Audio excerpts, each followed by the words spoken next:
You're listening to the We Are Libertarians Network. Learn more at wearelibertarians.com.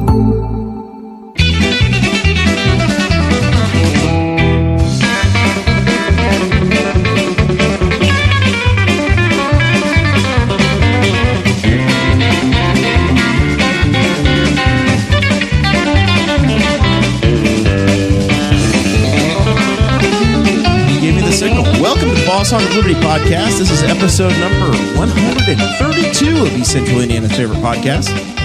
I'm Jeremiah Moore. Today I'm joined by co-host Dakota Davis, I guess co-host Sean Rao, whatever you want to call me, producer Chris Guffey, and we have a special guest, Dakota. Yes, that's right. Today's episode features Joe Bergacs. Today is the big, giant criminal justice episode. Oh yeah, feel that bass. That's right. We're going to be talking about everything with criminal justice in Henry County, Indiana.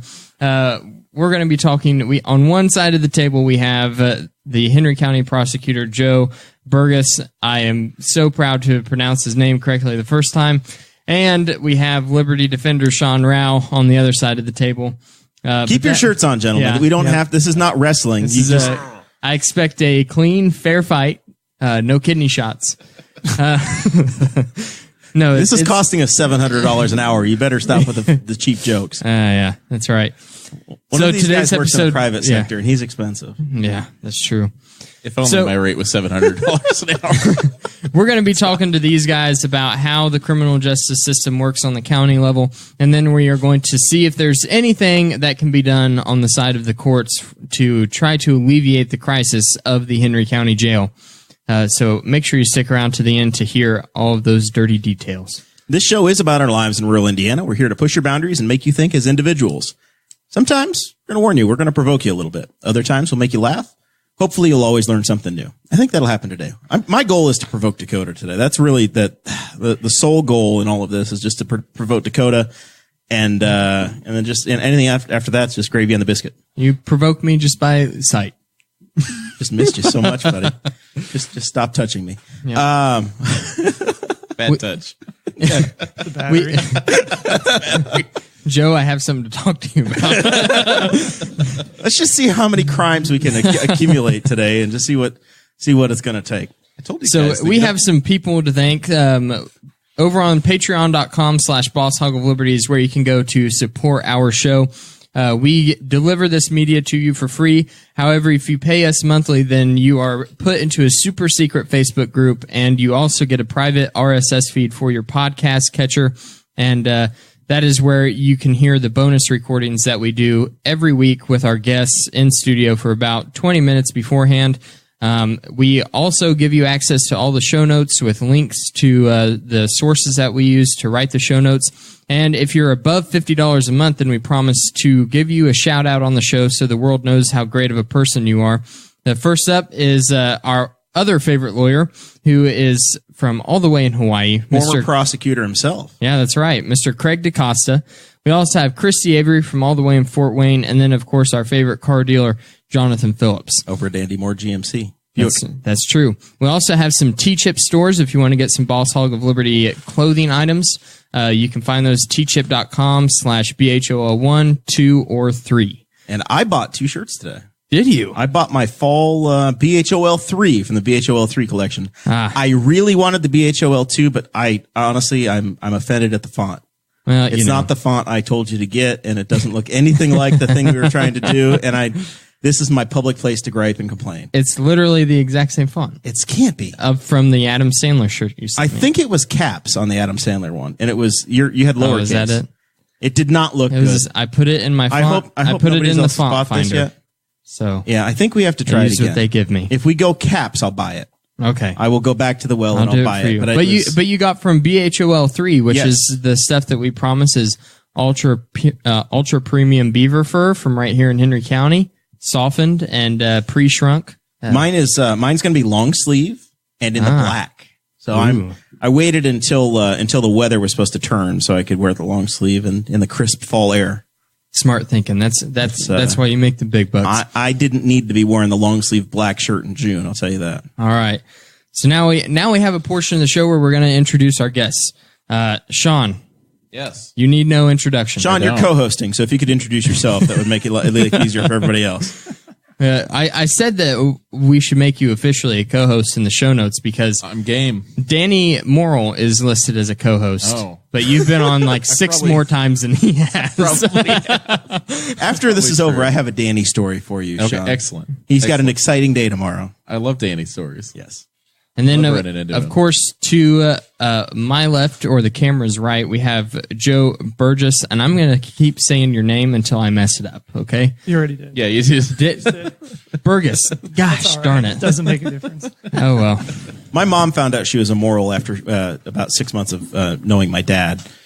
She thought she was a Morrell because then my dad introduced himself as that, and then she met the rest of the family, and she just realized that the Marines had beaten him into saying the wrong name. So It doesn't make a difference. It's Eventually been you pronounced, on the first day school was never pronounced right. I just learned to raise my hand and say here. Yeah, well. Joe B. Sounds good. Or known as the prosecutor. the prosecutor. Can't change it. Are you with us, Dakota? I'm with us. I'm with us. You're I'm, producing. Yeah, You're over I'm- here giving commands. I'm texting Chris Guffey. I already just did it. Okay. It's all Joe's fault It's again. a mess. That's what this is about. We won't keep it quiet. Joe, you- Dakota thinks Joe's too quiet. Joe, you were sworn in as the Henry County prosecutor on July 3rd, 2012. That's one day away from the big one. July 4th. Yeah, yeah. So where were you at before you were sworn in as prosecutor? Just some background knowledge. He was assistant to the regional prosecutor. Yeah, so I joined the prosecutor's office in June of 2003, and then I was a deputy in the office until July 3rd, 2012. What does a deputy prosecutor do? At first I was assigned in misdemeanor court, so I did misdemeanors. Most of the marijuana prosecutions. The OVWIs, batteries, resisting law enforcements, all the misdemeanors. Sovereign citizens. No, we didn't have many of them because they don't like to show up to court. And then after that, I moved up to major felonies after a couple of years, and then I just did major felonies until I was appointed or elected prosecutor. So the prosecutor you served under was Judge Kit Crane. Yes. And he filled a vacancy on is it the circuit court? Yeah, so he took over for Judge Payton, and he became judge of Henry Circuit Court number 2. He was appointed by the governor. So he got appointed by the governor, and then you went before the tribe of elephants, and they Otherwise known as the precinct committeeman. yes, and Yes. and they selected you to become the prosecutor. Yes, they did. All right. Which, if you're watching Central Indiana news now, and we're going to get into this a little bit later, a very similar process is happening in Marion County, where their prosecutor has health issues and he resigned, and now there's an opening, and there's an acting prosecutor, and then they're going to the tribe of this donkeys weekend, will be right? will gather and select. You graduated from Purdue University with a degree in political science and history. Yes, Boiler up. Yeah, that's right. Yeah, are you the one that's backing Mason Rottinghouse at Purdue University In the back of boiler program. I He support doesn't know anything for Mason. that. Yeah. I would think not. Our intern this summer was Mason. He's a Tri-High grad, and he's a pharmacy student at Purdue. And we've been detailing the college funding over this, getting to know Mason and having him on here. And Purdue is the first college in the country that has its own alumni bank, essentially. Really? So you know sign that. up and you sponsor, or you basically provide the funding instead of student loans. Alumni provide the back boiler program, and then you repay another boiler, essentially. I'm just paying the U.S. Department of Education. So it'll be like that until I get enough money for loans for my daughter, probably. Yeah, you just cycle through. We're having fun doing the same thing with my bride's IU degree. So that's Unless we can get Bernie in there to fix it, right? Bernie, Commissar Bernie. Go. Bernie's had a hell of a week, man. I don't know. The last time that we talked to Sean, it was about student loans, and it just naturally cycles back to this conversation, I guess. It's heavy on everybody's mind, man. It's always there. Ever present. Not on mine because I don't have any. So, Joe, did Purdue bring you to Indiana? It did, yes. Was it on purpose that you stayed, or was it like, oh shoot, I guess That's I'll where go? I met my wife, and so we stayed. Yeah, I like it here though. It's And great. was she from here? Yeah, she's from Henry County. Okay. So where are you from originally? I grew up in New Jersey. You don't sound anything like Ed Tarantino. No, I do not. I lost my accent a long time ago. Can you get it back if you need it? Yes, when I get mad or I start yelling, it comes back. Can we talk Does it about ever the- happen Can we in talk the- about? Or if could I vouch for call my that. sisters. Can we? Yeah, I was gonna say when I go back to New York State, by the end of the weekend, I picked up Wicked and a couple other words again. Yeah, there are certain words that just come back, I think. Does it ever happen in the courtroom? Like Like Sean really did something here's to the piss problem. you off. I don't really know when it comes back. So a couple of weeks ago I got mad and I started yelling and when I came back to the office, my chief deputy was there and I said, "Hey, did my accent come back?" He goes, "Oh yeah." So the problem is I just don't know when it comes back, so I can't hilarious. You're just in Kroger and they don't have the kumquats you want, and tell. Wouldn't get mad. And now I'm going to be craving kumquats, like until I can get some. well, good luck finding them in Kroger. Yeah, Yeah. you're not going to find him.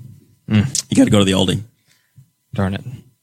So if we talk about the Mets and the firing, the unjust firing of a 2-year manager, is that going to upset you? Or are you It okay? doesn't make sense to me. So the general manager who assembled this bad bullpen, who blew most of the games for them, is now, it's the manager's fault for the bad bullpen that the general manager put together. I Doesn't watched- seem to make sense to me. Right after Jeremiah mentioned that, I watched Joe take a glance down at the show notes like, is this really in here? That's all right. I'll always talk about the Mets. All right. Well, how about we talk about how the court system works in Henry County? There's a quote at the top of this section of the show notes that says, "If I'm arrested, then what's the standard process in Henry County?" So I'm guessing that if you get arrested in Henry County, you resist as much as possible, put up a fight, don't go down unless you're kicking and screaming, right? Is that how you're supposed to do it? If you want to get a felony, yes. We were just talking about sovereign citizens, so I figured that had to tie in somewhere. No, but really though, what if I get arrested? Say you're a random Guffey walking down the street. Yeah. Oh, no. I was going to say, I walk out of here Probable tonight. cause. Sure is. I walk out of here tonight and someone starts mouthing off and I punch him in the nose. And all of a sudden I get a battery charge. What happens next? I've never been arrested before. I need this explained to me. So a police officer would presumably investigate and gather evidence and things of that nature. And if he wants to make the arrest there on the scene, he can do that and compile a report, send it to Mr. Bergacs' office, and they pick it up from there. So you'd be taken to jail, Yes. be processed. You have a preliminary charge against you that the so police officer would have given you, The right? police do the preliminary charges, and then once you're arrested, you go to jail. You have an opportunity to bond out. If you don't bond out, you'd have a probable cause determination within 48 hours. Police would forward the report to the prosecutor's office, and if you're still in jail, we'll Do you get guys those work all paperwork 5 days prepared. of the week, or are you like a 4-day No, program like I the other understand. county? No, units? we're 8 to 4. So if Monday you through get Friday. arrested on a Friday, it's just Monday. It's not all the way till Tuesday. yeah, it's Monday morning. All right. And so, so you would be, you'd have your initial hearing come Monday, but first we would get the paperwork prepared, file it with the court, and then a judge would make a determination of probable cause, and then you'd come for your initial hearing. At that, you can either plead guilty, you'd be sentenced. If you pled not guilty, court would set it for pretrial, jury trial, or bench trial date, and then the case would proceed from there. So I'm arrested and I'm taken to jail and I get charges of battery pressed against me because I punched this guy in the nose and he wants to press charges against me. He doesn't And- get to decide, right? Is that how it works? No, the police make the determination. Okay, the police make the determination. And I call Sean and I say, "Sean, I'm not guilty. Yeah. This was self-defense." Yes. He was running his mouth Yes. and, words cut like a knife. Not hearing self-defense yet, but okay. There used to be this doctrine of fighting words where if someone said something right. to you, it would flame you, but that's not really Them's something. fighting words, son. Yeah, that's not Yeah. something that'll fly now. But I think I'd like to go with a dual defense. yeah, dual. They did Mutual away with those combat. too. They did away with those too. Trial by combat. Yeah. Is that what? Do we have that in Henry County? Trial by combat. I'd like to pick my champion. His name is Chris Guffey. Yeah. You might want to pick Cade Coger on that one, buddy. Yeah, I'd pick Cade. I mean, I've been shooting a lot lately, but you might want Cade on that one. Yeah. So I plead not guilty. Do I automatically get a jury trial if I plead not guilty to If it? it's a misdemeanor, you have to request one within, was it 10 days before the first trial setting? Yes, prior to the If it's a first trial felony, setting. yeah, you automatically get a jury trial. And if it's a level 6, you get a 6-person jury. If it's 5 or above, you get a 12-person. How many jury. people are on a jury for a misdemeanor? 6. 6. Do you roll your eyes if they ask for a jury trial for a misdemeanor? No, it's their right. If they ask for it, that's what they get. What if I miss that 10-day timeline? You're probably not going to You get a waive jury it. trial. Yeah, you waive it's it. gone. That's why it is important to have a lawyer representing you on misdemeanors. From the very beginning. Yes. How long do I have till I can claim a speedy trial? You can claim it at any time as long as you're incarcerated. If you're incarcerated at any point, and then you have to be tried within 70 days. Now, is it true that I would get my one phone call in the jail? Yeah, I don't Is that a know. real thing, or is that from the movies? I think it's from the movies. No, you just get one Facebook Messenger post. Yeah, That's got to be horrible for the jailers, because I know that everybody that's in there that's not been in jail before is going, I get my one phone call. I've heard it before. Jeez, oh Pete, I would be Sean. You would be my first phone You get call. one tweet, and one Instagram post. Your choice. Sitting in jail, Sean won't answer my call. Sad. Facebook Messenger. Frowny emoticon. Yeah. No good. Very bad. Sean normally gets back to me within a year, so I'm sure it won't take too long. I answer Chris within minutes. So. That's what I'm saying. Look, hey, he probably thought I was asking him to come to my defense. Yeah. No. He thought he was going to make money out of it. Guffey's, Sure did. Guffey's going to the front of the There's line. no money to be had here. Interesting. So if I get found guilty, I'm found guilty by a jury of my peers that words don't in fact cut like knives, and I have no grounds for self-defense. Well, I guess first of all, how long would I be going to jail, and would I be going to prison instead? So if it's a misdemeanor, it's just a Henry County jail sentence. If you have no criminal record whatsoever, the likelihood of you going to jail is probably not very high. If it's a felony, if it's a level 6, you're still probably going to the Henry County jail most likely. If it's a 5 and above, then you're going to the DOC. And that level 6 felony, that's quite the issue that we'll get into later. Yes. Okay, so I'm guilty. How does this process of whenever a person is found guilty and they want a retrial, how does all of that work? How can you just request to have a new trial? Well, after a jury trial, you have the right to appeal to the Court of Appeals within 30 days. So usually at sentencing, the judge will ask, Mr. Al, will you talk to your client whether he wishes to appeal? And if I'll talk to him, and usually we'll talk about that ahead of time, and they'll indicate whether they want to appeal or not. If they do, they have 30 days to file their notice of appeal, and then that goes up to the Court of Appeals. And that's all written briefs and typed up transcripts and everything like that, case law that may support or hurt you, depending on what side you're on. You don't really get to. It's mostly done like it's correspondence. It's not. You can have oral argument at Court of Appeals, but that's pretty. Yeah, everything's based on the transcript from the trial. So, okay, the most that I know about the criminal justice system comes from listening to the Serial podcast, and what I've heard from Sean. Okay, I'm Both great sources. I'm relatively ignorant of it. I'm not sure what that says about you, Sean. Well, it's just like because I said, both great sources. it's just because the last time he came on, we talked about student loans, not about the criminal justice system. This is Sean's escape from his day job. We One try of to many. but his favorite. Yeah, Yes. that's right. Easy. So, I have a couple of questions about your role in particular in all of this, in my whole debacle of punching that guy in the nose. Okay, where are you the guy who? So we've already determined that the police are the ones who determined that there are charges pressed against me. Is that right? No, so they make a formal arrest and they preliminary charge you, and then they forward the report. Charges. It's my office that makes the actual determination of what charges to file. Okay. And do all the charges cycle through you, or do deputy prosecutors get to handle some of that? So all misdemeanors and level 6s are signed off by the deputy prosecutors handling those cases. The major felonies, almost all are signed by me. So I review them and I sign them. All right. So, and then I guess next is I read online, and this was just making these show notes. If you're a Patreon member, then the link where it says prosecutors role in your show notes, that's where I read this. I read that the prosecutor in some counties across the state doesn't handle criminal trials at all. Is that the case here?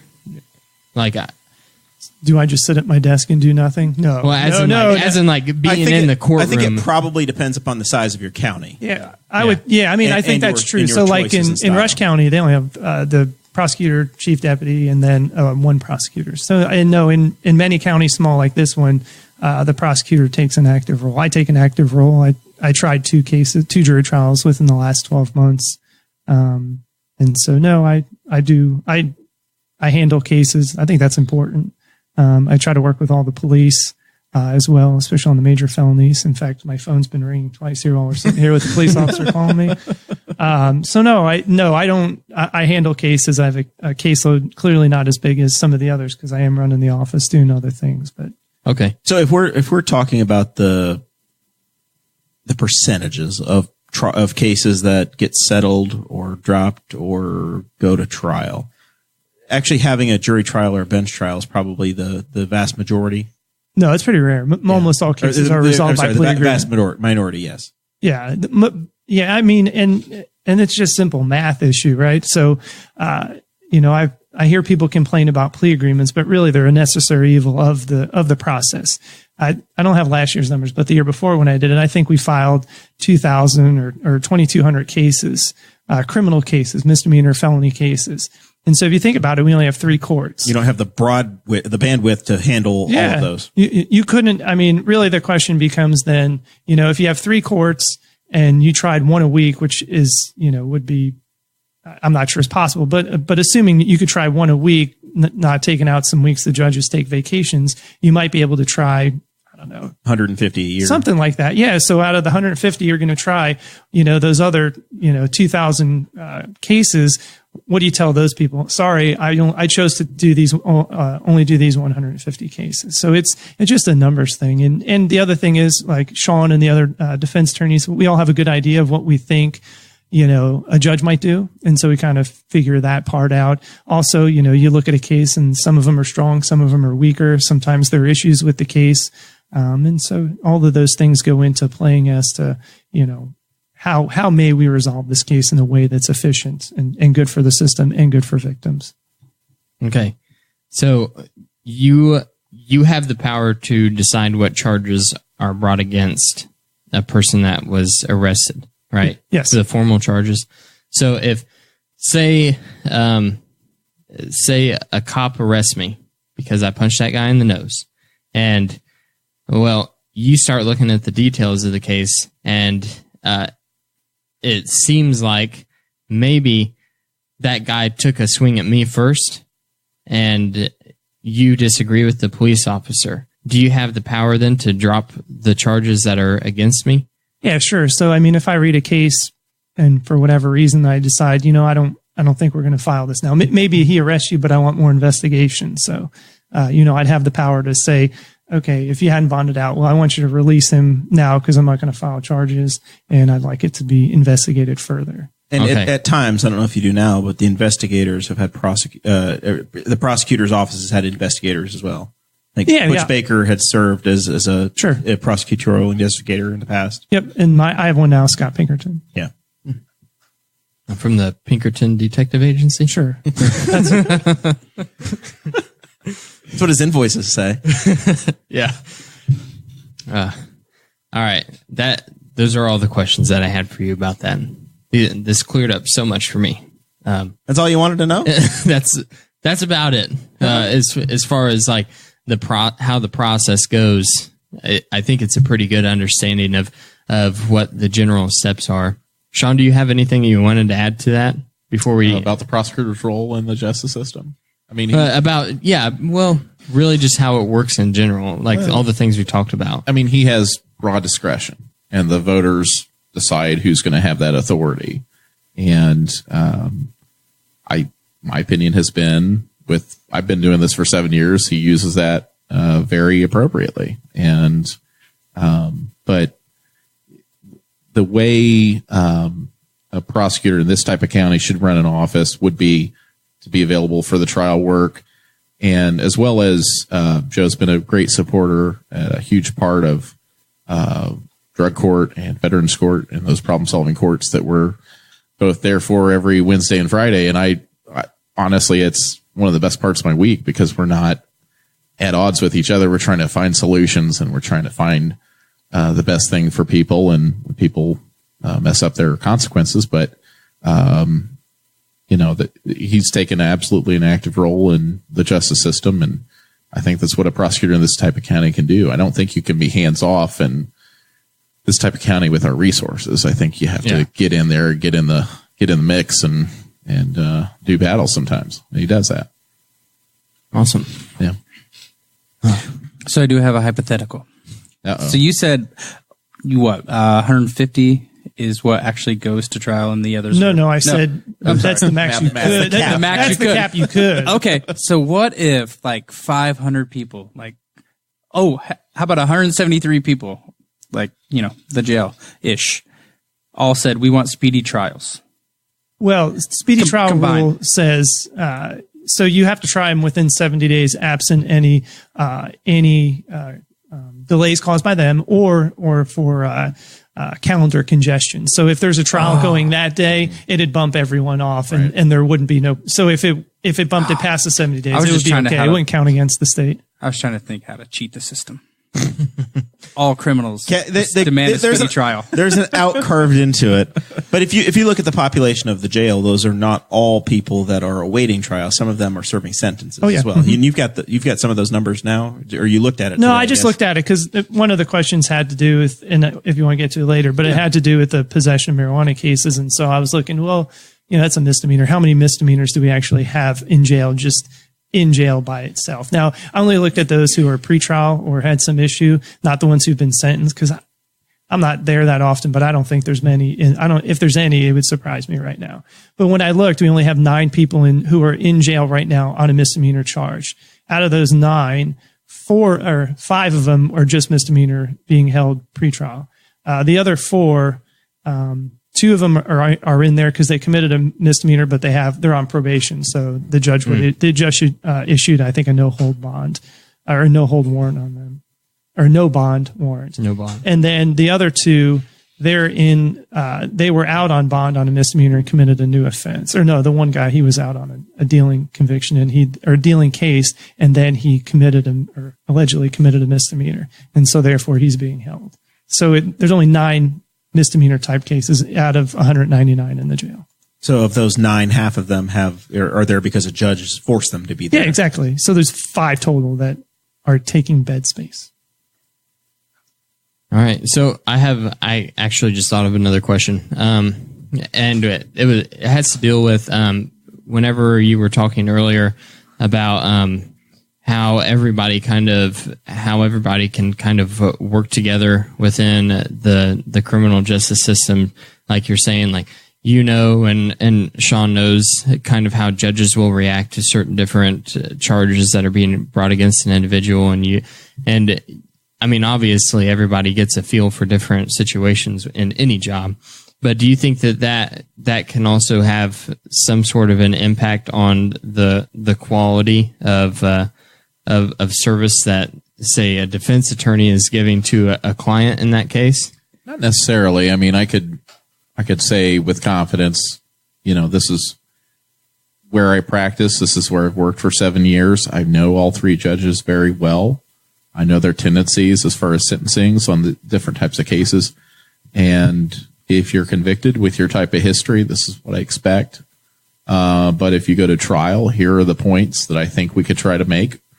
or if we don't have anything to argue, we could just argue that the state couldn't prove its case, and that's all we have. And maybe, trial can be kind of chaotic at times sometimes, and it's a possibility that would be a risk they want to take. And it's their decision to make. It's right? ultimately the client's decision to decide whether they want to go to trial or not. And I always tell them, it's always going to be your choice. I'm never going to tell you no, because I'm a trial attorney and I like to litigate. I don't want to be behind a desk, and I don't want to sit there and push paper, and I want to be in a courtroom and be in a courtroom in front of a jury and pick a jury. But what I want to say is my uncle's girlfriend is a paralegal in the state of Alaska.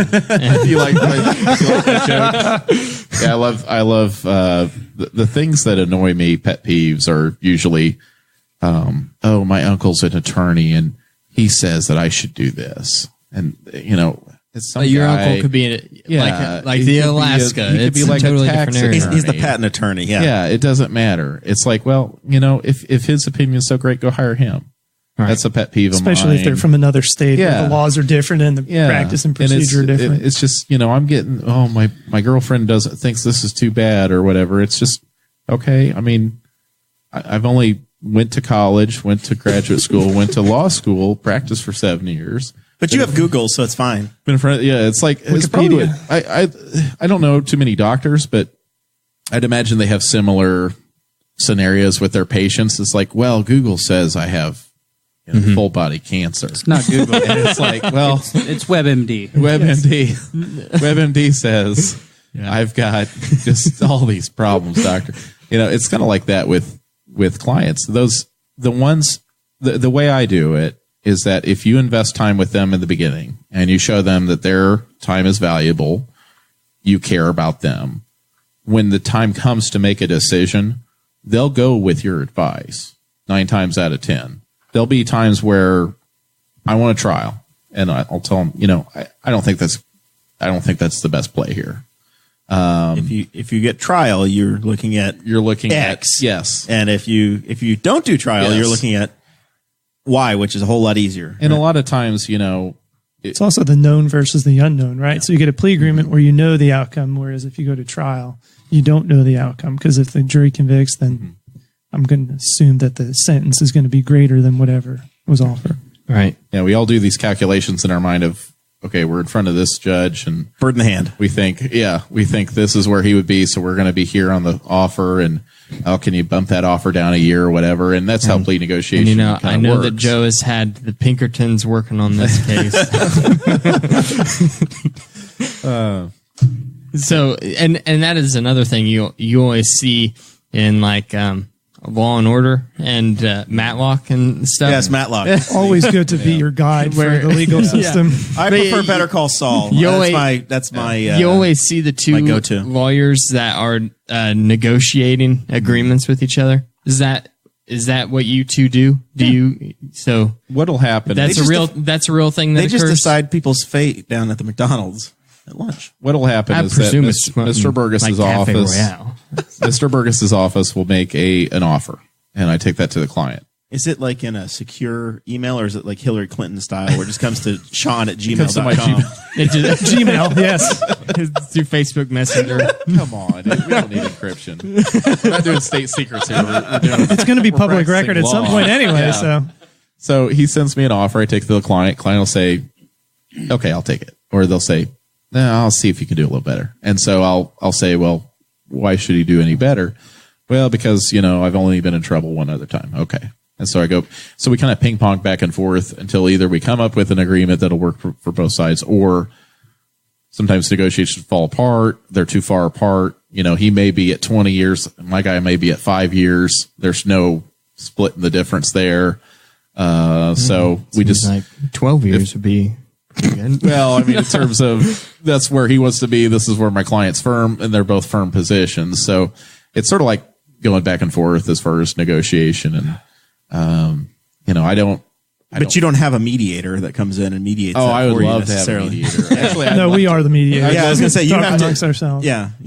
Have you ever heard him get a New Jersey accent?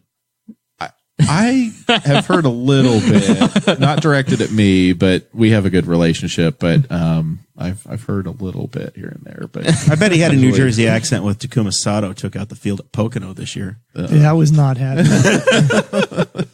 It was his fault too. What did you think? It was. Yes, he ruined Rossi's chances. So what I just gathered from what Sean said is never take the first offer. Well, I think a lot of them think, or a lot of defendants believe that you get 3.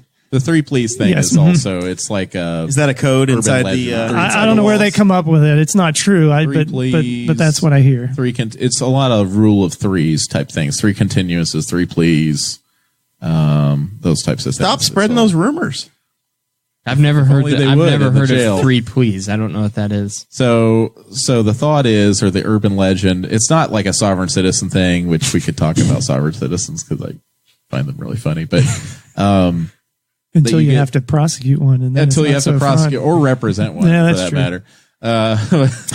So the rumor is when they try to pay you in their own money because it's Better Call Saul because the fiat money that you accept is not. That was another part of Better Call Saul. I love. If it's real gold, I mean, what's the issue? So the rumor is that you get 3. The state has to give you 3 plea offers, so you can say, "No, I'm going to reject the first one. I want to reject the." It's kind of like 3 strikes and you're out. That's when you send the third one, and it's an extra 6 months. Third one, and then but it keeps getting in their minds. It keeps getting better and not worse. And a lot of times, if your client is just not accepting responsibility, the state could give you deadlines and say take it or leave it by this date.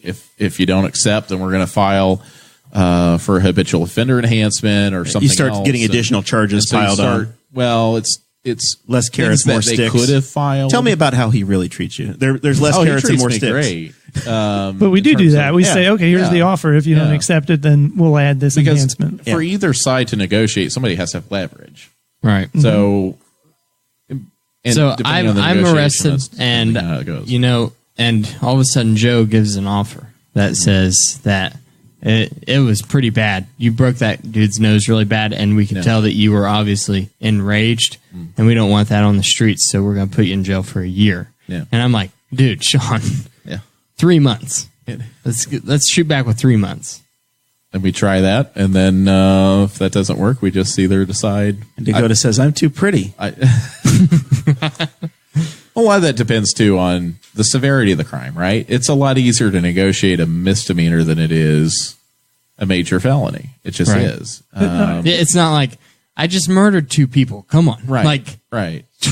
Life in prison. I just murdered a man in his house while he was eating ice cream. Why are you guys all going to murder? We're just talking about punching somebody in the nose. I was saying they're very that aggressive. escalated quickly. We went from a misdemeanor up to murder. He said a severe felony, and doesn't get more severe than that. Severe. That's the most severe. It's its own class, actually.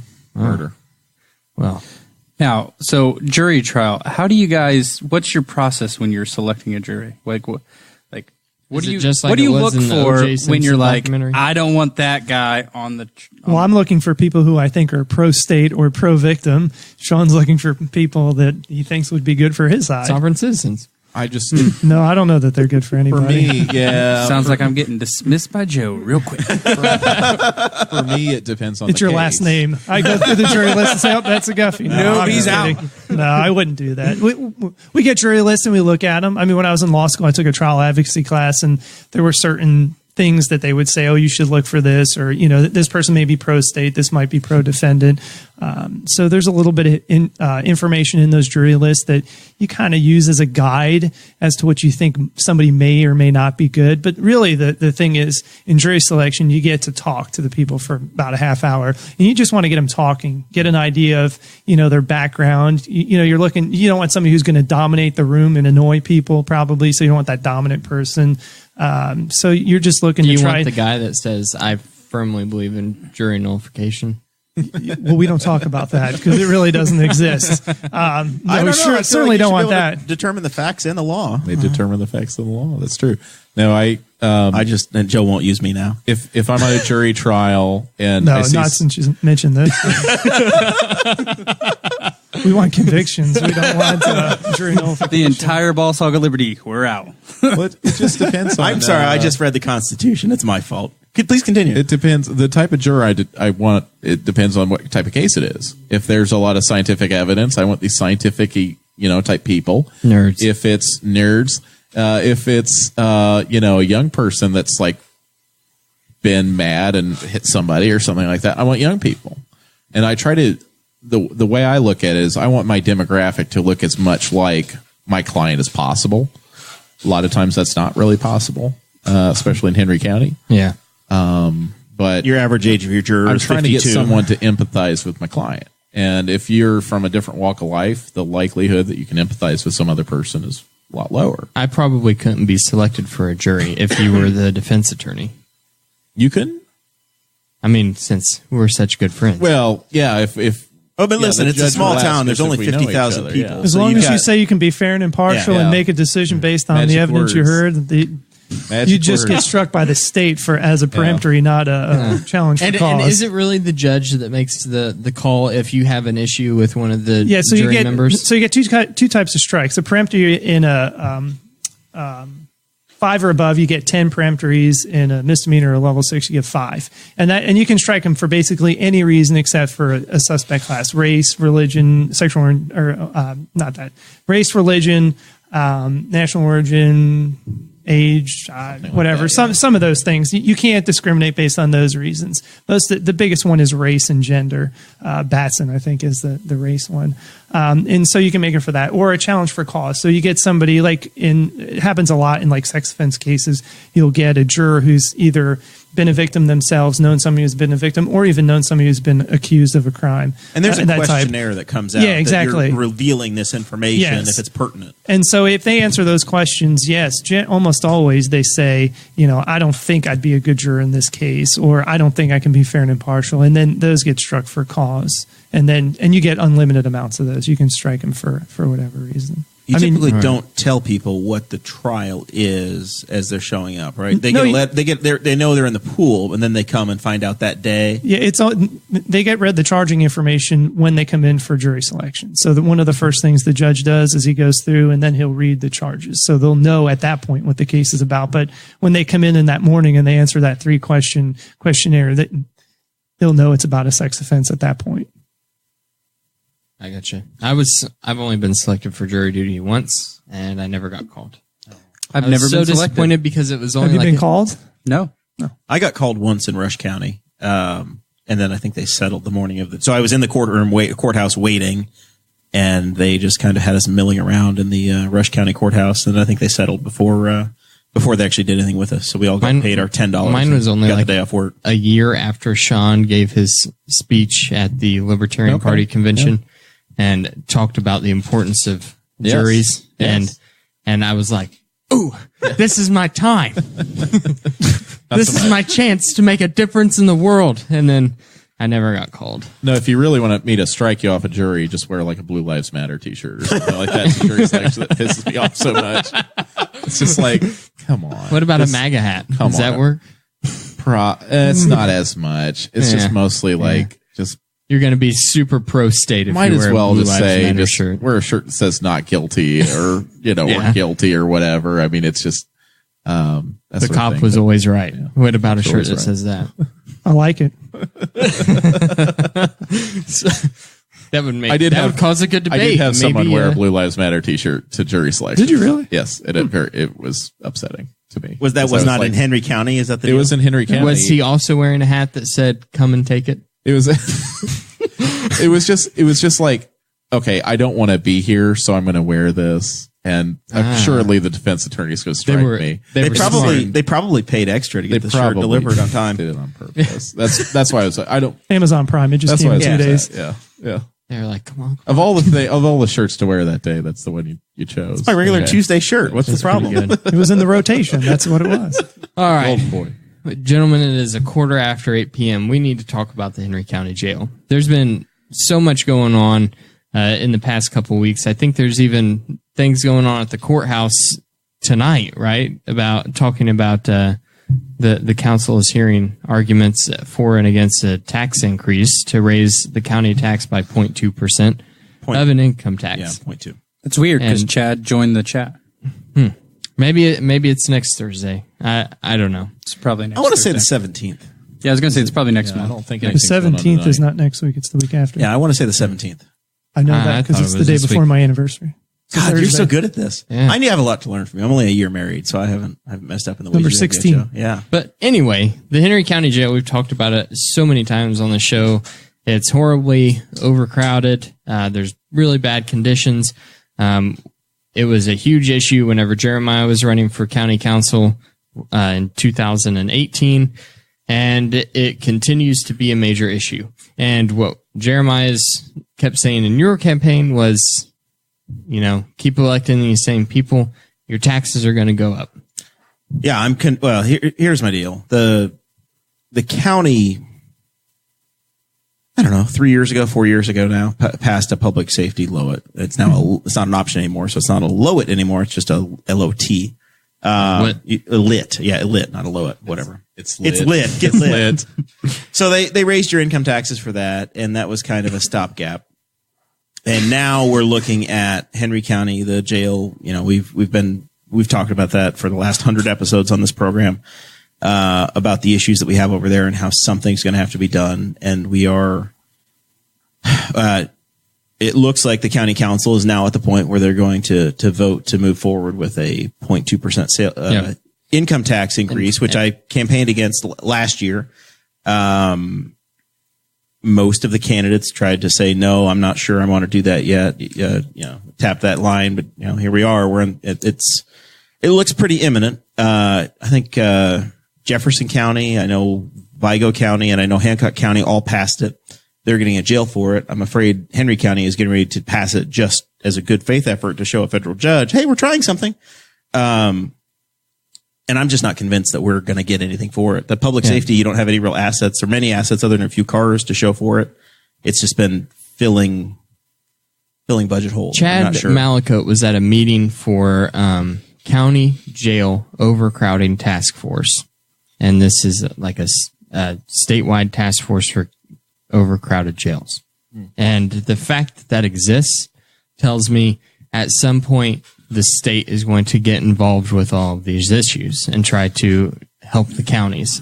And Do you really believe that? I disagree with that. Yeah, the reason we're in think this it will. position is because of what the state did. So here's my problem, I Joe. think is that's the thing. And this is what I said during the campaign, is that the state caused this problem by sending level 6s 200 feet away from us. Well, it was the criminal code rewrite and lessening a lot of the penalties for drug offenses, and then making us take almost all level 6s is what caused this problem. So you've got low incarceration numbers at the DOC at the state level, Yeah, they've closed facilities. and you have busting at the seams going on at the county level. And instead of solving the issue, the state said, "Hey, you guys can raise your taxes locally and build prisons to house your county folks." I take the stance of, okay, there's damn near 1,000 county councilmen and county commissioners, and if they showed up in force in January, people from both of the elected parties, they showed up in January at the State House and pointed at their 150 legislators and the governor and said, "You fix this, you caused this problem, I'm not raising taxes on my people," you'd actually get somewhere. But instead, we're going to have 7 people vote yes and be real sorry about it, but they're going to vote to raise our taxes, and every county is going to try to replicate the same damn thing that they had at the state level. And we're not having the conversation about who actually should be in the jail, which is what I'm hoping we can do tonight, as to who needs to be in a county facility, who needs to be in a facility at all, and maybe some changes that we can make to the law, so that we don't put people in awkward situations. I guess my major worry with it is that task force exists. What if all of a sudden, for the next 20 years, we have a point, I'm paying $10 more a month to the county government, and then next year the state legislature says, we'll take back the level 6 felonies or something ridiculous like that. I know that's a ridiculous never gonna happen. thing, but if they offered financial aid and all of a sudden we didn't need that 0.2% tax increase, I think that that's a very real possibility that could happen at the state level. It's a 20-year, right now it's written, so and then it's all a of a 20-year sudden, deal. 20 years from now, it'll change. You will never crawl that back, just like you never will get rid of your public safety LOIT. You will never get rid of your food and beverage taxes once a county has it. Anytime you incrementally let government get bigger, you're going to do it. It's going to happen because you will. It naturally wants to grow. That's just the way it goes. Right. So we've been talking about this all constantly on this show, and then all of a sudden, the new acting prosecutor in Marion County, his name is Ryan Mears. He announced this week that they're no longer going to be arresting and charging folks for small marijuana charges. That's half true. But then the Southport charging. Right. He doesn't control who gets arrested. Yeah. Well, that's what I was getting ready to say. The Southport police chief says, no, if you don't want us to arrest people, that is the legislature's issue, and we're going to continue to make arrests like the law says. So Southport's one of the towns that resides inside of Marion County. Yep. Putting people in a really bad spot. You've got a law that says X, and then you've got a prosecutor's office that says Y. At some point, police officers are going to say, "Oh, the hell with this! This is just futile." I would imagine, right? If you're going to go through the work of arresting somebody, and the prosecutor is just going to routinely throw out your work, then at some point you'll probably will stop arresting people. I guess for that, what I don't understand about it, and I don't know what they do there. I can tell you here, a couple of years ago, we had our jail's been overcrowded for a while, and so the sheriff, myself, we met. I met with the chief of police, and we talked about how are ways, and the judges are all involved in this too, how are ways that we can help ease the overcrowding. And so we came up a list with misdemeanor cases that, like, if in a misdemeanor case, you can either be arrested or you can receive an information and summons, get a court date. And so we looked at the list and we said, okay, well, what of these crimes can we do so that they're not arrested and being housed in the jail? And so we looked at them, and basically possession of marijuana, driving while suspended, some resisting law enforcement, some illegal consumptions, driving without ever receiving a license. All of these cases, reckless driving, none of those go to jail. So we almost or very rarely do any of those cases go in our Henry County jail at any given time. And so we've already looked at those things. So I don't know what's going on in Marion County. I don't know how small marijuana cases are clogging up their jail. I can't imagine that's happening. But here we've already made that decision. How can we help ease the overcrowding? So we did that. So there's hardly, as I said before, there's hardly any misdemeanors in our jail right now. And then we looked at other things. How else can we improve it? And so we first started the Veterans Court, it's a great program for veterans. They'll go in the program, they'll get the treatment they deserve, and hopefully keep them out of the jail. And we've been successful with that. And then from there, starting the Veterans Court, then Judge Crane, who started the Veterans Court, he was like, yeah, this is a good program. And so it was a progress to get him to go from, say, okay, let's do Veterans Court. This is good. Okay, let's start a drug court because, maybe we can have similar results. And so we started the drug court, and the drug court it's really good. Sean's wearing his drug court swag. I'm wearing swag tonight. I was going to wear mine, but I didn't want to look like a twin. And so we started the drug court, and it's honest, as Sean says, it is probably the most rewarding thing I do each week, or one of the most rewarding things, because you actually sit there and you can see the change in these people.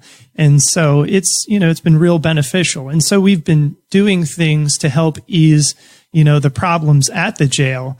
But at some point, there are just some people who have to be in jail for whatever reason. Either it's because they just keep committing crimes and we need to keep the public safe, or it's that, some other reason, but they need to be in jail. Yeah. Mears said that Marion County was actually only charging 81% of these marijuana possessions. See, I don't know what you read, I think they weren't charging 81%. What I read was he was dismissing about 81%. And so I'm sorry, I wrote that wrong in the show notes. But what that really means is that they did charge him, but it's not uncommon for prosecutors around the state to have diversion programs. And especially for first-time offenders in, marijuana cases, illegal consumption, some other ones, you'll do an agreement to withhold prosecution. And so if they comply with the terms and conditions of that, the case will be dismissed. But that doesn't mean there isn't a sanction for their action, right? So if the goal is to get them to comply with the law, maybe get some treatment at the time if they need it, it's the carrot and stick approach, right? You give them something, it's kind of like drug court. You give them something, you get something in return. And so in drug court, if they complete the program, I dismiss the charges so they don't have a felony conviction. In this case, in possession of marijuana cases, they complete the agreement to withhold prosecution, then at the end the case gets dismissed. So there is something for that, this person has to face penalty, maybe see, I shouldn't be smoking marijuana or it's illegal, so, I shouldn't be doing it or possessing it or using it. Just because they're dismissing 81% of the cases, I think that's misleading. It doesn't mean that there isn't some sort of sanction out of it less than a conviction that does serve a public purpose. Is it becoming more and more problematic enforcing the cannabis laws now with Michigan having their legalization? No, it's real easy. It's illegal in Indiana, and if you're in Henry County, you're going to be charged with it, and we're going to prosecute it. So no, it's actually quite easy. It's just the people who coming through on I-70 out to Colorado or wherever, tourists that are passing through the state. Pass through and just, it's illegal there. Well, then you should go south or go north around us, I guess. That's bad for the economy, man. Then they don't stop and use our hotels and eat at our local restaurants. Maybe they stop at Unique Boutique in downtown Newcastle, all just because they had something that they wanted to use to relax, just like we drink beer. But there's lots of things one can do that's legal to relax that you don't have to use marijuana. It's true. Well, my thought on this was, okay, so is he doing this for political purposes, or is he doing this for, we're going to divert resources to focus on, say, like violent crimes and homicide, which they're off the charts in Marion County right is historically pretty high on those numbers. And keeps climbing. But I doubt he's using deputy prosecutors who are prosecuting marijuana to pursue murder cases and things of that nature. So I get that it's a lot of process for a lot of people in Marion County. So maybe you're saving time or money in that regard by not pursuing it. Yeah, but they're going to be paid anyway, right? Well, they could possibly. I mean, they could be. If they're full-time. They could be diverted, or they could potentially cut back on people. I don't know. I don't know what the answer is there, but I see it as kind of a blend of both political statement as well as trying to be a little bit more pragmatic for their county. And what's right for Marion County isn't necessarily right for smaller counties like ours. And it was one of those things where there's a lot of people that have taken the side of this is the legislature's problem, not a prosecutor's problem. But in other areas and states that legalize, like for instance, Colorado, Denver decriminalized and then made a full legal on the city level before it was brought to the state. So there's a significant history behind local people in local cities and counties making decisions that wind up impacting the entire state. So I don't think it's necessarily a bad thing. I mean, he's well within his rights to say that he's not going to be charging these folks anymore. But if he doesn't want the arrest to be made, then that is something that needs to be taken up with the legislature as well. I think it's a public policy argument. I think those policies are made by the legislature, not by local prosecutors. Yeah, that's by the people. The people, the same folks that elect you are the same ones that elect the state. Our two state senators and our state representative in Henry County. If the voters of Marion County want that, they'll vote for them. Exactly. Eventually, if they don't, they won't. And that's the good thing about that being an elected position in that regard. If you see the direction of public policy over time, I can see that we're going to have a tax increase to pay for a jail, and I can see that we're going to have 10 years from now, 15 years from now, the state of Indiana is probably going to have different laws around cannabis. Hopefully it's at least 30 years from now, and I'm long gone. I don't know. Make your job a little easier. Maybe it'd lighten the workload. No, you legalize it, it'll make crime more difficult to prove. Because there's a lot of things I think that happen through marijuana that get other drugs off the street. So I think it'll make it more difficult. Does alcohol make your job more difficult? No, I mean I don't think they're too correlate or equivalent of each other. How about ginseng? I haven't seen anybody digging it up. I read stories about people that have this ginseng plant too that causes problems. That is weird. That is a weird thing. So realistically, the numbers of people that are just charged with simple possession for marijuana are relatively low. It's I would not say a lot. it's not. Yeah, I feel like it's a tool in the toolkit, right? It's almost the way it looks to me is like you're going to lose some of the leverage we talked about. Where hey, you've got marijuana and it's a tool that we see the state using to lead to other areas. And the other thing, I think when, for every sentencing or every major felony sentencing, we all get a pre-sentence investigation report, just a bunch of information about the defendant. But in those, it talks about, drug history of them.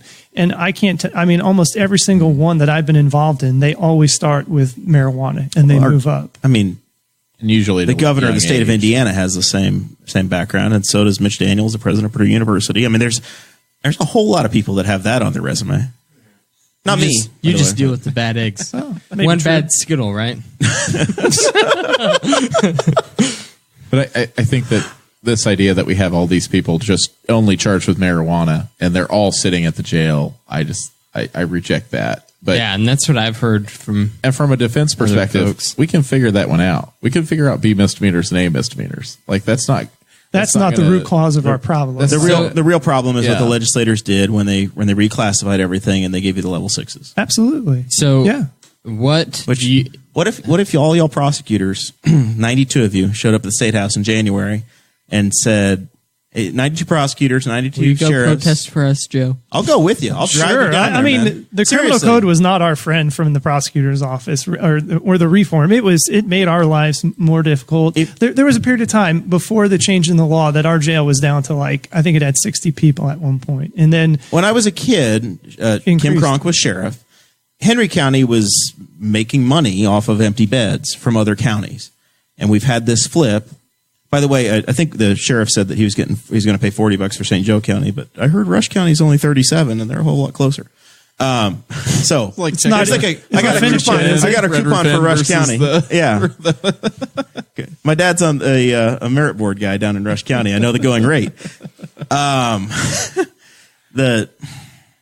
don't know, man.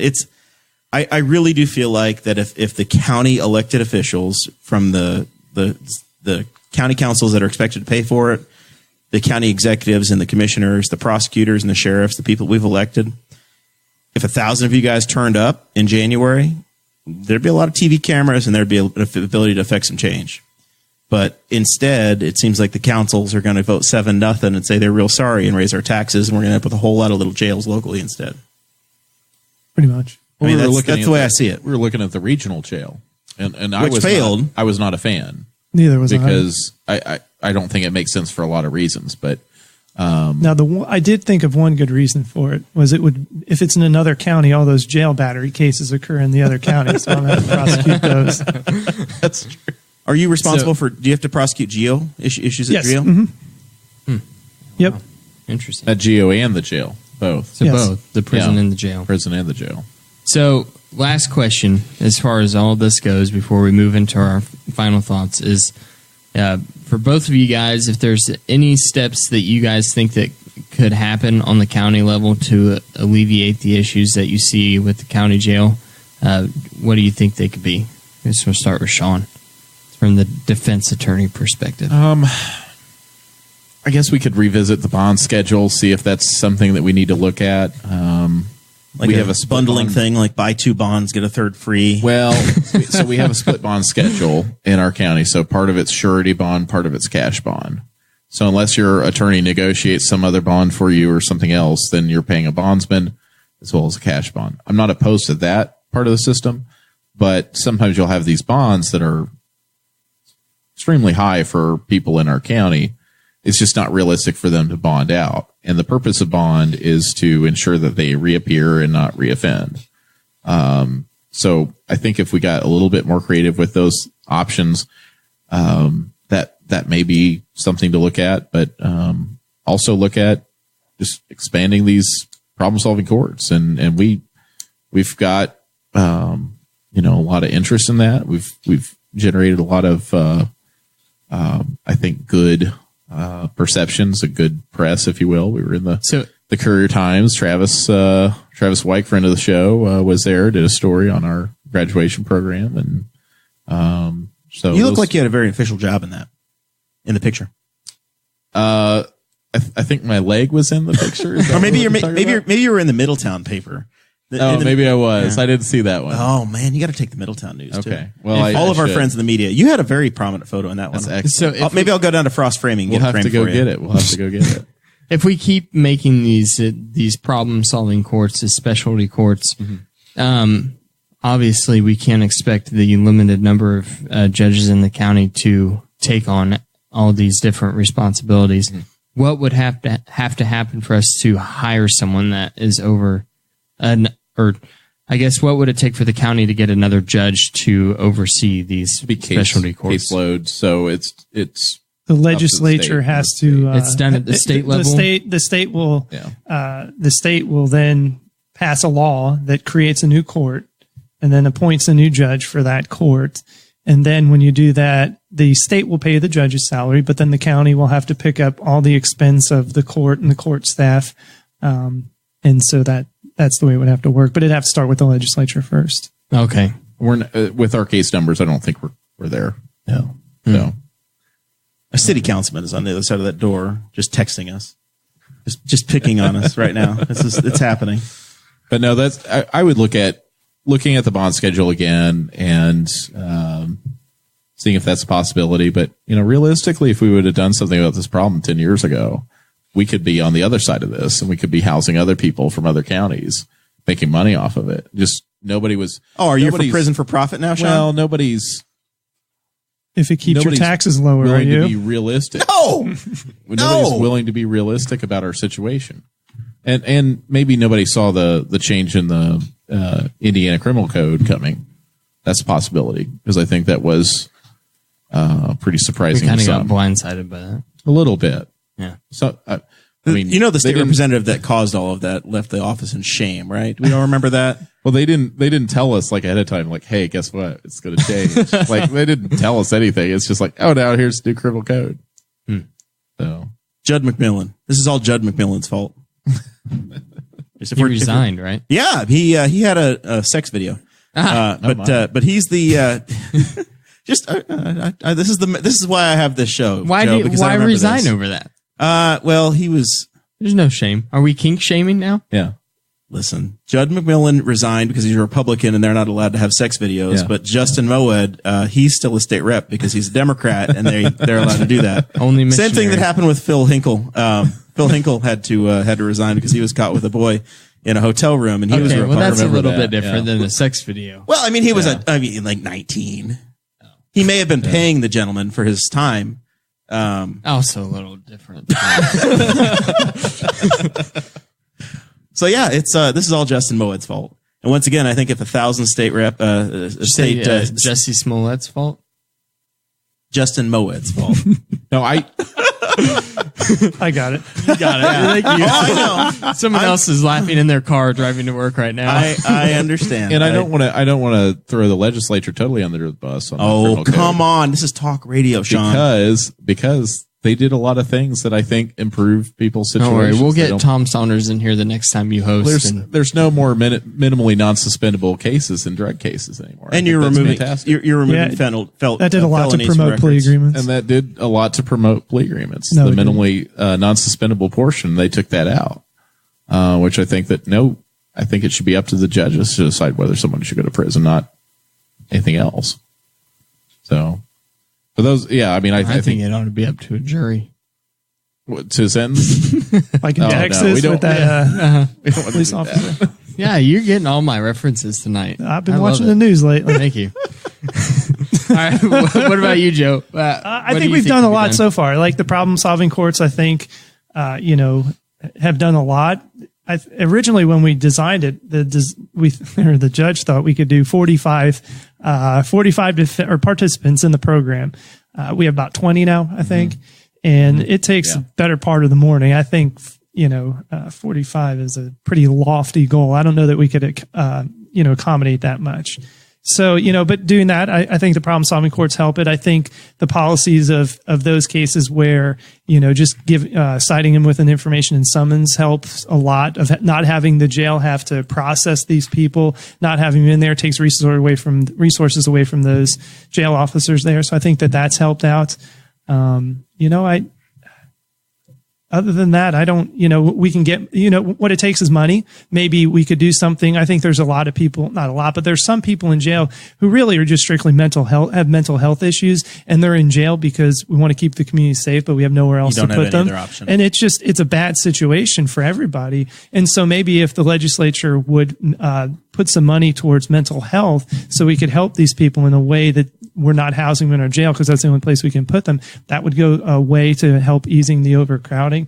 But quite frankly, state hospitals are gone. The county homes are gone. Some of the tools that used to be there in another era no longer exist. So the only bucket you have is a county jail. Exactly. And it's not good for those people. It's not good for the other offenders. It's not good for the jail. It's a bad situation. So I think if we could get it really just takes money. It's more money in the communities for services. But really some of it just comes down to the defendant themselves, right? A lot of the people, I think one of your questions on there, like what's the most prevalent amount of people in jail? And I'd say probably 85% of it's all drug or drug related in some fashion. So if we had more resources, we eliminated prohibition. Yeah, it's just, we would solve the 85%. No, I said drugs, not alcohol. Well, prohibition of anything. Prohibition leads to crime, which leads to violence, which leads to all this other stuff. When they break into your house, they're going to say, "Oh, sorry, it was legal." Why'd they break into my house? Because they wanted to feed their drug habit. Then they're trespassing. Right, but if their drugs were just available at Walmart, then I'd the go get castle them. doctor kicks Listen, in for man, Dakota. if they just come into my house, like, they won't be in jail, I promise. I'm with Dakota. Not going to jail. Yeah, because I'm if just they break in saying- your house, you have the right to I'm do just something saying, else. let's give our way a try. For I might 5 have to years. be in jail for the night. Like 5 years, we'll try no prohibition, and then if it doesn't work out, we'll go back to your way. If we could just No, do you it can't, at the because county once you do it, level. you can't go back. I wish I sure knew we the did. prosecutor that The same thing with make those marijuana, right? changes. Once you do it, you can't go back. In the 30s, we had no prohibition. Then all of a sudden, they added prohibition, and that led to Lots Al of Capone. organized crime. And now it's the same thing. They tell me in 20 years this 0.2 tax increase is going to go away. So obviously we can roll it back. We're going to roll it all back. That's what I heard. Sounds like a good idea. So it takes money and resources, but it takes the defendants to want to, not use People have drugs. to want to change. Yeah. So that's part of it. Yeah. All right. I understand. I'll settle for 2.5 years of no prohibition. All right. You get 3 chances. 3 strikes, you're out. You got final thoughts for me, producer Chris? Let's see. Yeah, You got a birthday to wish, don't you? I'll tell her tomorrow when it's her birthday. Tomorrow, not only is it the girlfriend Paige's birthday, awkwardly, thank you. No, also is the opening. I sent her a card. I'm hoping you do something for her. It's opening preseason for the Indy Fuel, which is where I will be instead of spending time with my girlfriend, as you guys like to That shame should me. be a crime. Is there a crime for that, Joe? Choosing If not, there ought to be. a preseason hockey game He's in instead a- of your girlfriend's He's in a birthday prison dinner? of his own making. That's what's going to happen. Yeah. There is a I've walking been trying event. to talk so much sense into him. I even took him to breakfast twice this week. It's taking him under his wing. That's nice. There's a walking event for the campaign Saturday. Paige will be there. So, it's going to be a date. We're going to go walk and knock and talk. Oh man, And listen. It worked. It worked for me in 2016. Sarah tagged along for all the Rex Bell for Governor stuff. I know. and now I Listen, got this damn thing on my finger. So I'm just saying, listen, guys, if you're single, just run for political office. You'll find your mate. That's all I got. Mate, huh? That's how you're going to put None it. of that seems My right. mate. None of that seems No, it right. doesn't. well, Sean, you already found a Sarah, so I did. I'm locked in. I'm not running for anything. you're pretty well set. I'm set. You got anything to promote? Anything good? You got, Oh, man. You have a phone number out in case somebody needs your services. Galleon and Row Law Office, right? Our law office, 765-529-3787. We're here. 529. I don't see any billboards or signs on buses or anything for No, you. we're- Ken Nunn got all those. Yeah, Ken Nunn, And the Hammer. the Hammer. 7. Those guys. You don't chase ambulances When am I gonna- and truck accidents. No, actually, Injured? Call Sean. that's the thing about personal injury work. It's all the TV guys now, and very rarely will you have all that much personal injury work to do in a small town. So you're more focused on family law, civil litigation, criminal litigation. So that's what I do. And Sean, no matter what, What's it you're going to my take guy. for me to get you Thanks, guys on Judge Judy? Being the prosecutor. well, I mean, I'd and love to defense attorney. pay me. Yeah, sure. I mean, more than I make now. Sure. No, I just want you to go. I want a Plaintiffs case. and defendants. I want a You us case to have from a Henry case? County to be on Judge Oh, Judy. well, that's like small claims court. That's like, But It's I want like it to be on glorified- Judge Judy. It's so like it can Guffey be like, backed into my truck, Yeah, and I don't- I need to be made whole. I want it to be like that scene from My Name Is Earl whenever he's on Cops and he's like, my Cops is on. I want it to be like, my Judge Judy's on. Yeah. to be honest, most people in small claims court represent themselves. So that's why it makes good television for People's Court and Judge Judy and things like that. I don't even take small claims cases. Really? I feel like for me, for the time I would spend on My it, neighbor has been the amount I spraying would Roundup charge. into my side of the creek. Isn't your mother-in-law next door to you? That's more of an EPA. That's the other She's side. she's a EPA couple thing. houses down. No, he's been spraying Roundup on my side of the creek. Well, that feels like the dictator down in Spiceland could take care of that one for you. I want compensation for that Commissar grass. Jacobs. Is what I want. The Communist Manifesto. Darren Jacobs. Dan Jacobs, Yeah, the token man himself. socialist. Yeah. The token socialist.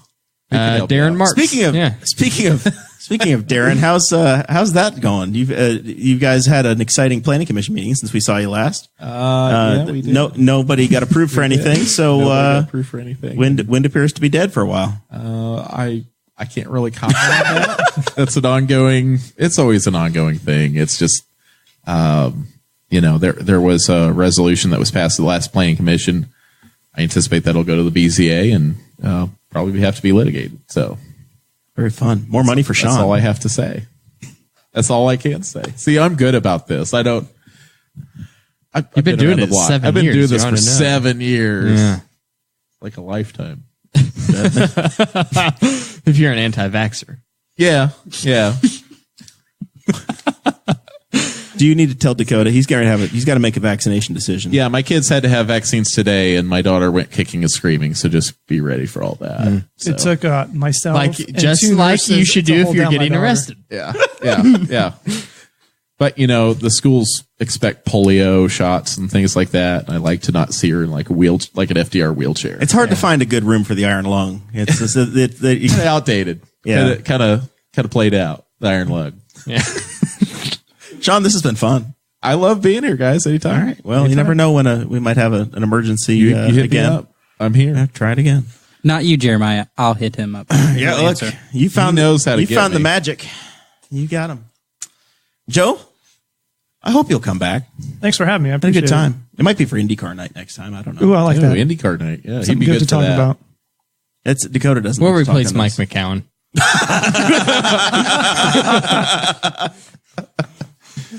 You can sit in my chair for that night. No, we've done 132 episodes tied at the hip, Dakota. We I can't have go to anywhere. work that night, it turns out. Son of a bitch. How much does Dakota know about IndyCar? That's what I want to know. Not a whole lot. Everything yeah. he's learned on this program. Probably. He could probably name 3 drivers now. Alex Rossi. Yeah.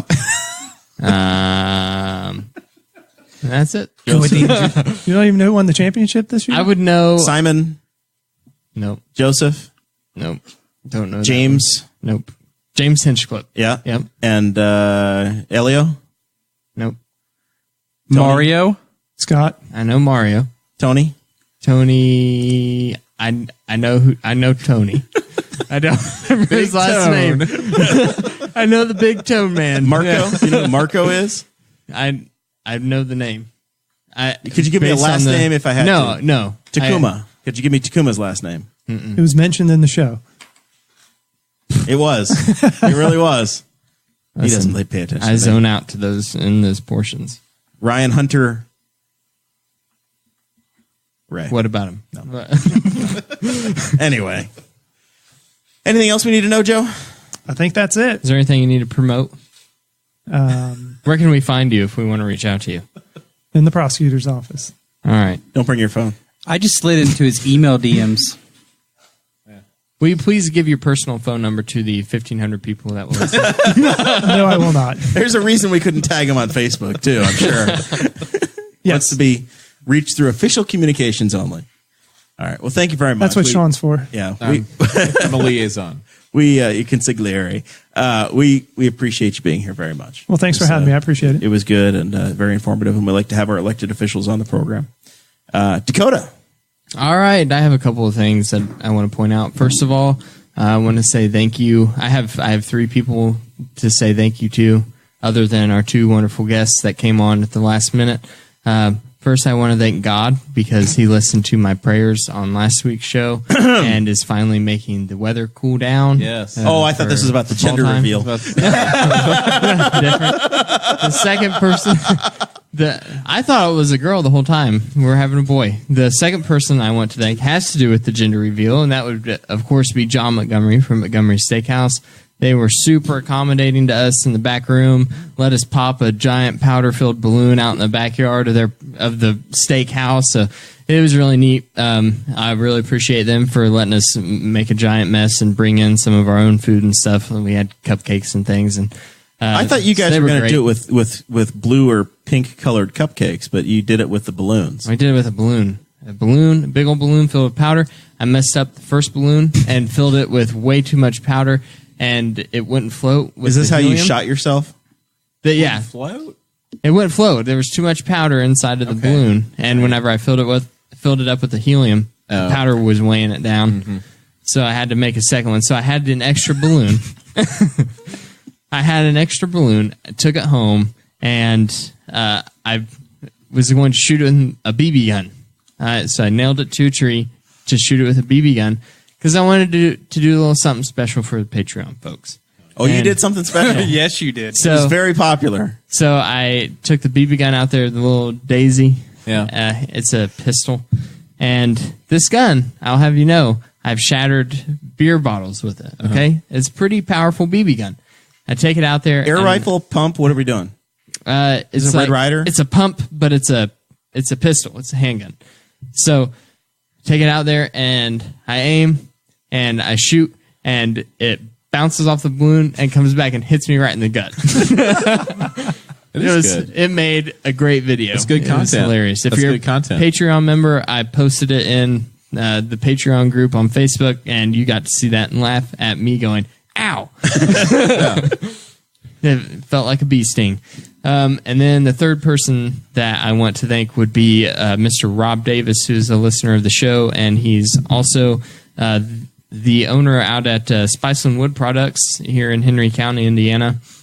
Great place to go buy custom cabinets and things. Every bit of countertops and cabinet work I've ever had done has been through them. But also, I've said in the Patreon portion, I've been building a changing table, and I needed some boards planed and sanded, and called him up, and he was like, yeah, come down, and we can take care of that for you. So even though I had built the panels and done everything already, he was willing to exchange some of his equipment for a really super reasonable price and get that done for me. And a thank you on the show. Yeah. Invaluable. Very cool. The thank you for the show. He gave me a book. So he gave me a book that I would like to read. So that is the thank you is the payment for the book. Okay. Yeah. All right. Very cool. So there we go. All right. It's been a fun show. Aaron Dickens, City Councilman Aaron Dickens, says that these two know a lot about powder and balloons. I don't know how to interpret that, but Did you really know say how that? to- Wow. yeah, I'm not sure how to respond to that. I don't know. I feel like it's about cocaine. I don't know. Powder in I think we're it's just somewhere where it doesn't need to go. Yeah. that's nitrous In there. oxide you put in balloons, man. They're prison. This has been fun. Guffey, we got a show next week, right? Yes, we do. Who's on? Who's coming on? The 10th is the one, the only, Aaron Dicken. Oh. And another famous Newcastle person, Rex Peckinpah. Oh. And the crowd goes wild. Yeah.